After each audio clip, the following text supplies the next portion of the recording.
Zvono pravoslavne crkve. Pogledajmo kako se zvonar penje. Ulazimo na stepenice. Ovdje je čudan otvor.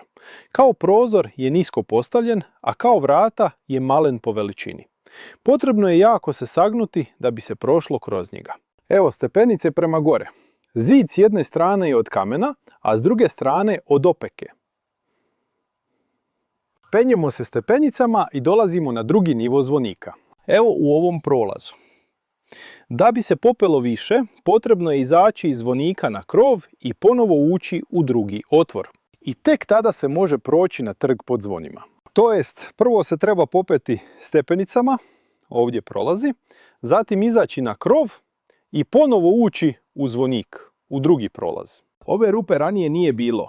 Svod se srušio. Vidljivo je da su cigle ispale iz zidanja. To jest, unutar zvonika napravljena posebna soba nejasne namjene.